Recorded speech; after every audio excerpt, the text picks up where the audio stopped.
Hey guys, welcome back to the AR YouTube channel. और Java C Indonesia, यहीं समुद्र में कुछ मछुआरे मछली पकड़ रहे थे। तभी उन्हें एक तेज धमाके की आवाज सुनाई दिया। शांत समुद्र में अचानक से लहरें उठने लगी।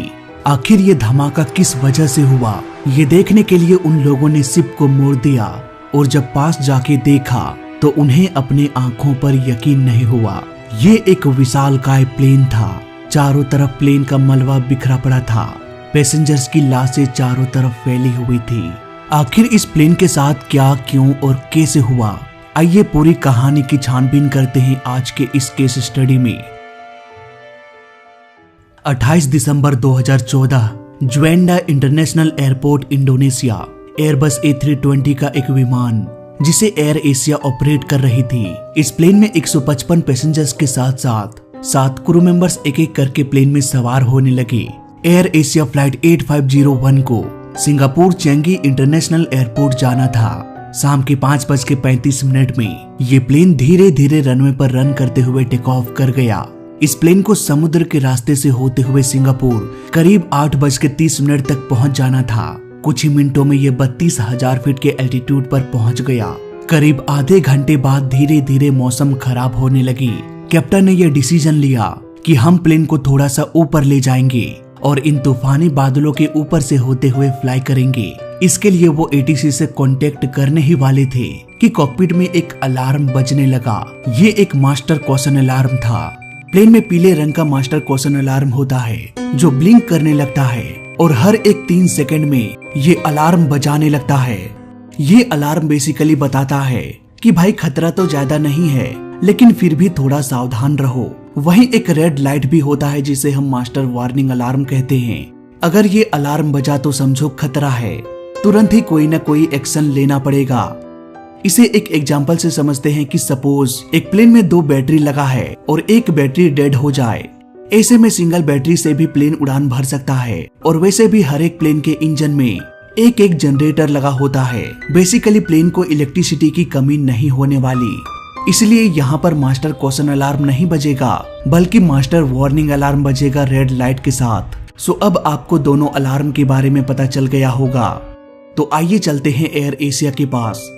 ये अलार्म क्यों बज रहा था, इसके बारे में ECAM डिस्प्ले पर लिखा भी आ रहा था। ECAM यानी कि इलेक्ट्रिक सेंट्रलाइज्ड एयरक्राफ्ट मॉनिटर। इस मॉनिटर में ये भी लिखा था कि इसे फिक्स करने के लिए ओवरहेड पैनल में एक बटन को प्रेस करना है। इतना करते ही ये अलार्म बंद हो गया। अब धीरे धीरे ये तूफान की ओर बढ़ता जा रहा था, इसीलिए उन्होंने फिर से ट्राई किया कि ATC से बात करते हैं। पर इससे पहले कि वो ATC से कांटेक्ट करते, एक बार फिर से वही अलार्म बजने लगा। अब पायलट ने फिर से वही बटन प्रेस किया और अलार्म बंद हो गया। इसके बाद उन्होंने ATC से कांटेक्ट किया और कहा कि हमारे आगे तूफान है, इसलिए हम अपने एल्टीट्यूड को बढ़ाना चाहते हैं। ATC ने कहा कि ठीक है, आप प्लेन को 38,000 फीट के एल्टीट्यूड पर ले जा सकते हैं। यहाँ तक पहुँचने के बाद मुझे इन्फॉर्म कीजिए। अब इससे पहले कि पायलट प्लेन को ऊपर ले जाता, फिर से वही अलार्म बजने लगा। बार बार वही अलार्म बजने की वजह से दोनों पायलट्स काफी डिस्टर्ब हो रहे थे। उधर ATC ये इंतजार कर रहा था कि कब प्लेन का एल्टीट्यूड बढ़ेगा और ये 38,000 फीट के एल्टीट्यूड पर जाएगा। पर ATC ने ये नोटिस किया कि प्लेन का एल्टीट्यूड बढ़ नहीं रहा है।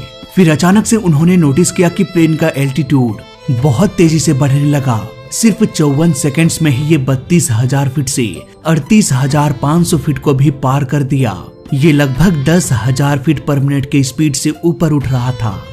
नॉर्मली एयरबस A320 1000 फीट से 2000 फीट के रेट से क्लाइम करता है, लेकिन एयर एशिया 10,000 फीट पर मिनट के रेट से ऊपर की ओर उठ रहा था। ये स्पीड कितना अधिक है आप खुद समझ सकते हैं। ATC कंट्रोलर अब पायलट से कांटेक्ट करने की कोशिश करने लगा, लेकिन नो रिस्पॉन्स। तभी ATC ने यह नोटिस किया कि प्लेन की बढ़ती रफ्तार अचानक से थम गई और अब वो दुगनी रफ्तार से नीचे गिरने लगा। ये प्लेन करीब 20,000 फीट पर मिनट की दर से समुद्र की ओर गिरने लगा। प्लेन 38,000 फीट के एल्टीट्यूड में था, यानी कि 1.5 मिनट से भी कम समय में ये प्लेन समुद्र से टकरा गया। अचानक एयर एशिया फ्लाइट 8501 रडार से हमेशा के लिए गायब हो गया। प्लेन के लास्ट लोकेशन में 7 शिप्स और 2 हेलीकॉप्टर्स को भेजा गया। प्लेन के मलबे को देखकर ये साफ हो गया कि प्लेन क्रैश हो चुका है और 162 लोगों में से कोई भी जिंदा नहीं बचा। घटना के 7 दिन बाद 31 बॉडीज को समुद्र से निकाला गया और करीब 20 दिनों के बाद 116 बॉडीज को रिकवर किया गया। बाकी के बचे 46 लोगों के बॉडीज समुद्र की ही गहराइयों में कहीं खो गई।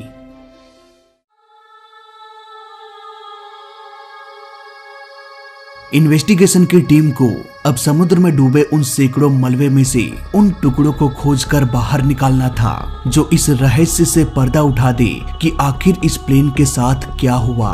उधर दूसरी ओर इन्वेस्टिगेशन की टीम क्रिमिनल एक्टिविटी की जांच कर रहे थे। उन्हें पता था कि इस प्लेन के साथ चाहे कुछ भी हो जाए वो सुरक्षित लैंड कर सकता था, चाहे इसका इंजन फेलियर ही क्यों ना हो जाए, इलेक्ट्रिसिटी भी काम करना बंद क्यों ना कर दे, इवन सारा कंप्यूटर भी बंद हो जाए, तब भी पायलट रडर पेडल के जरिए इस प्लेन को सुरक्षित लैंड करा सकते थे। एटलीस्ट इतनी रफ्तार से तो प्लेन नीचे नहीं गिरता। अगर प्लेन में कोई ब्लास्ट हो जाए और कंट्रोल फेल हो जाए तो ये प्लेन किसी पत्थर की तरह नीचे गिर सकता है, पायलट भी कुछ नहीं कर पाएगा। लेकिन ये थ्योरी भी फेल हो गई क्योंकि प्लेन का मलबा एकदम क्लीन था, कहीं भी आग लगने की कोई भी निशान मौजूद नहीं था। एटीसी अपने रडार में प्लेन के गिरते हुए एल्टीट्यूड को देख रहे थे। किसी भी तरह का इलेक्ट्रिक फेलियर नहीं था। प्लेन आखिरी वक्त तक अपना लोकेशन एटीसी को शेयर कर रहा था। अब कंट्रोलर को पूछताछ के लिए बुलाया गया। उन्होंने अपने बयान में कहा कि ये प्लेन तूफान की ओर बढ़ रहा था, इसलिए वो तूफान के ऊपर से उड़ना चाह रहे थे। मैंने उन्हें परमिशन भी दिया कि आप 38,000 फीट के एल्टीट्यूड में जाकर मुझे इन्फॉर्म करें, पर तभी एक अलार्म बजने लगा। अभी इस वक्त मेरे पास 28 दिसंबर 2014 का वेदर रिपोर्ट है। यहाँ पर रेड कलर में जो दिख रहा है वो बहुत ही डेंजरस है। प्लेन को हमेशा इन रेड एरिया से बचाना होता है। प्लेन यहाँ से टेक ऑफ किया और रेड क्लाउड के पास पहुँचते ही इसका कनेक्शन टूट गया। तो क्या खराब मौसम की वजह से कोई प्लेन क्रैश हो सकता है?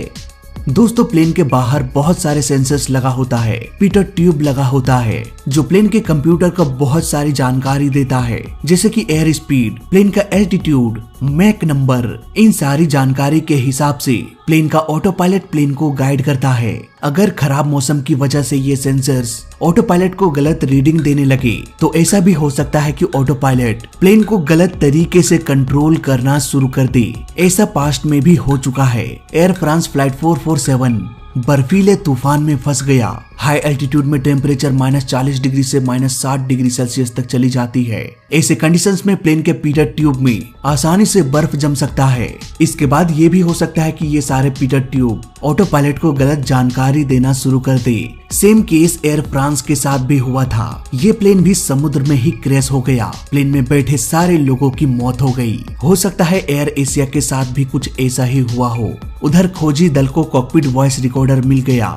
इसका काम है कॉकपिट के सारी आवाजों को रिकॉर्ड करना। कॉकपिट वॉइस रिकॉर्डर ये साफ साफ बता रहा था कि जब कॉकपिट में बैक टू बैक 2 बार अलार्म बजा तो पायलट ने इस बटन को दबाकर फिक्स कर दिया। इस वक्त भी प्लेन ऑटो पायलट में ही उड़ान भर रहा था। लेकिन जब तीसरी बार अलार्म बजा तो कैप्टन ने कहा कि मेरे पास एक दूसरा रास्ता है। इसके बाद कैप्टन ने कुछ ऐसा किया जिसे वो अलार्म फिर से बंद हो गया, लेकिन एक दूसरा अलार्म बज उठा। इस अलार्म को भी कॉकपिट वॉइस रिकॉर्डर ने साफ साफ रिकॉर्ड कर लिया।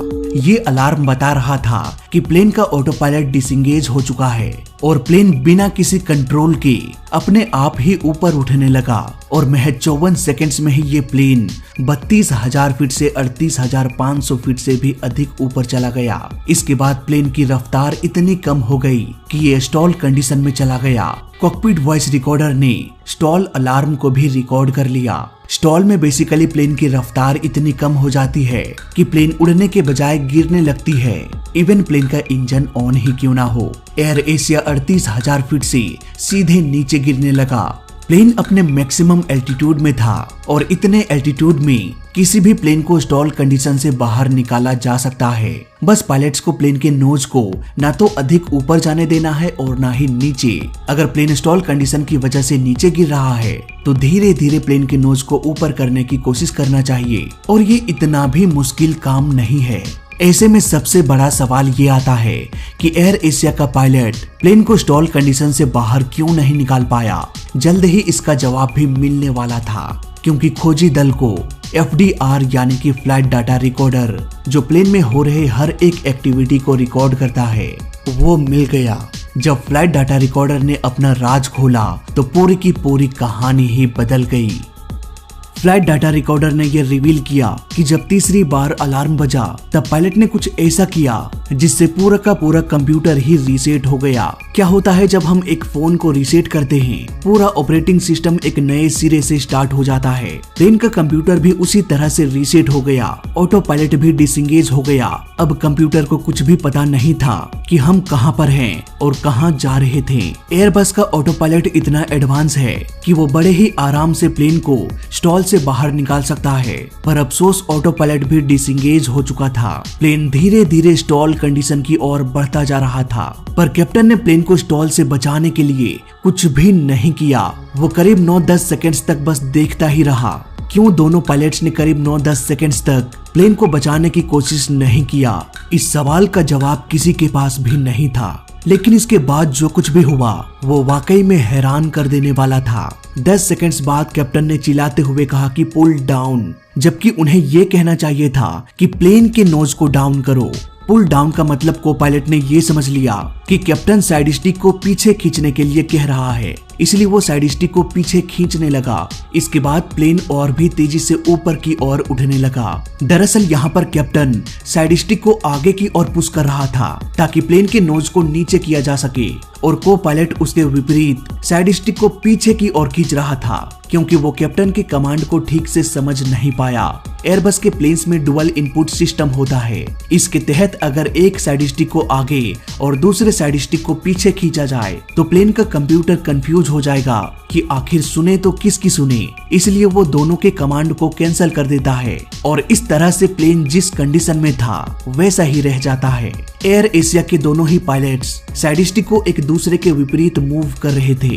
यही वजह है कि दोनों का कमांड कैंसिल हो गया और प्लेन उसी तरह से ऊपर की ओर उठता रहा और फाइनली ये स्टॉल कंडीशन में चला गया। इसके बाद ये तेजी से नीचे गिरने लगा और फाइनली क्रैश हो गया। अब सब कुछ आईने के समान क्लियर हो चुका था कि आखिर एयर एशिया फ्लाइट 8501 कैसे क्रैश हुआ। लेकिन अब भी इस आईने में एक छोटा सा काला दाग बचा हुआ था। दाग ये कि आखिर कैप्टन ने ऐसा क्या किया कि सब कुछ रीसेट हो गया। दाग ये भी कि आखिरी 10 सेकंड्स तक दोनों पायलट ने प्लेन को बचाने की कोशिश क्यों नहीं किया। इन सवालों के जवाब उनके मौत के साथ ही समुद्र में दफन हो गया और फाइनली इस केस को बंद कर दिया गया। लेकिन कुछ महीने बीतने के बाद इस केस को फिर से ओपन किया गया, क्योंकि इस कहानी में एक मोड़ आना अभी बाकी था। कुछ महीने बाद एक मेंटेनेंस इंजीनियर सामने आया और कहा कि क्रैश के कुछ दिनों पहले भी ये अलार्म का प्रॉब्लम आया था और मैंने ही उसे ठीक किया था। इत्तेफाक से उस वक्त वही कैप्टन इस प्लेन को उड़ाने वाले थे जो इस हादसे में मारा गया। जैसे ही मैंने उस अलार्म को बंद किया कुछ ही सेकंड्स में वो फिर से बजने लगा। ये एक रडार ट्रेवल लिमिटर यूनिट का अलार्म था, जिसे शॉर्ट में RTLU भी कहा जाता है। मैंने कॉकपिट के पिछले हिस्से में RTLU के सर्किट को निकाल दिया। ऐसा करने से प्लेन का कंप्यूटर रीसेट हो जाता है। ये सब कुछ करते हुए कैप्टन ने मुझे देखा और पूछा कि क्या ऐसा करने से दोबारा से ये अलार्म बजेगा। मैंने कहा नहीं, अब ये दोबारा नहीं बजेगा। इतना सुनते ही इन्वेस्टिगेटर्स को पूरी की पूरी कहानी समझ में आ गई। दरअसल बैक टू बैक 3 बार अलार्म बजने की वजह से कैप्टन काफी इरिटेट हो चुका था, इसीलिए उसे उस मेंटेनेंस इंजीनियर की याद आई। उसने कहा था कि इसे रीसेट करने के बाद दोबारा ये अलार्म नहीं बजेगा, इसीलिए कैप्टन ने भी RTLU के सर्किट को खींच दिया। ये सर्किट पैनल कॉकपिट के पिछले हिस्से में होता है। ऐसा करने से प्लेन का कंप्यूटर रीसेट हो गया और ऑटो पायलट बंद हो गया। अब क्योंकि प्लेन ऑटो पायलट पर ही उड़ रहा था जो कि बंद हो गया, इसीलिए ये प्लेन धीरे धीरे अपना कंट्रोल खोता गया। कैप्टन ने वापस से उस सर्किट को लगा दिया और अपने सीट पर आकर बैठ गया। इतना सब कुछ करने में 10 सेकंड्स लग गया, इसलिए ऑटो पायलट के डिसएंगेज होने के अगले 10 सेकंड्स तक किसी ने भी प्लेन को बचाने की कोशिश नहीं किया। पर आखिर ये रडार ट्रेवल लिमिटर यूनिट क्या होता है? दोस्तों, प्लेन का रडार बेसिकली प्लेन को लेफ्ट राइट रोल करने में मदद करता है। लेकिन जैसे जैसे समय के साथ साथ हाई स्पीड से उड़ने वाले प्लेन्स आने लगा, वैसे वैसे प्लेन के रडर में प्रॉब्लम होने लगी। इस छोटे से रडर में अगर थोड़ा सा भी डिफ्लेक्शन हो जाए, जो कि आमतौर पर हाई स्पीड में होना तय है, ऐसे केस में प्लेन दाएं बाएं हिलने लगेगा। इवन सबसे बड़ा खतरा ये होता है कि कहीं प्लेन का टेल ही टूट के अलग ना हो जाए। इसलिए इस डिफ्लेक्शन को कम करने के लिए रडर लिमिटर को लॉन्च किया गया। जैसे जैसे प्लेन का स्पीड बढ़ता जाता है, वैसे वैसे ये रडर लिमिटर प्लेन के डिफ्लेक्शन को रिड्यूस करता है ताकि प्लेन का टेल टूट ना जाए। बात करें एयर एशिया की, तो इसके रडर लिमिटर में थोड़ा सा क्रैक आ गया था। इसलिए ये बार बार मास्टर क्वेश्चन अलार्म के जरिए पायलट को ये बता रहा था कि जल्दी से इसे रिप्लेस कर दो। पर मेंटेनेंस टीम उस अलार्म के वजह के बारे में समझने के बजाय उस अलार्म को चुप कराने का तरीका खोज लिया। बस सर्किट को खींच दो, कंप्यूटर रीसेट हो जाएगा, बस हो गया काम।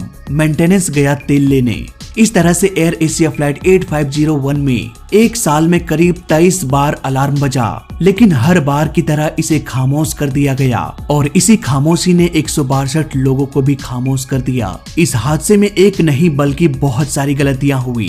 पहली गलती मेंटेनेंस डिपार्टमेंट की, जिन्होंने एक साल तक रडर लिमिटर को फिक्स नहीं किया। दूसरी गलती कैप्टन की, उन्हें इस बात की नॉलेज नहीं थी कि उस सर्किट को ग्राउंड में खोला जा सकता है, लेकिन जब प्लेन हवा में उड़ रहा हो तब ऐसा नहीं किया जाता। कैप्टन अपनी सीट से उठकर पीछे चला गया और सर्किट को खींच दिया। ऑटो पायलट बंद हो गया और अलार्म बजने लगा। यहाँ पर को पायलट अब भी अपनी सीट पर बैठा हुआ था, फिर भी उसने इस अलार्म पर कोई भी रिस्पॉन्स नहीं दिया, जबकि उसे प्लेन के कंट्रोल को अपने हाथों में ले लेना चाहिए था। पर वो इंतजार करता रहा कि कब कैप्टन आएगा और मुझे बोलेगा कि भाई तुम ये करो तो मैं वो करूंगा। को पायलट की ये गलती तीसरी गलती थी। चौथी गलती मिसकम्युनिकेशन का था। दोनों ही एक दूसरे को समझ नहीं पाया और प्लेन के साइड स्टिक को एक दूसरे के विपरीत दिशा में मूव करने की कोशिश कर रहा था, जिसकी वजह से दोनों ही कमांड कैंसिल हो गया और प्लेन मौत के मुंह में समाता चला गया।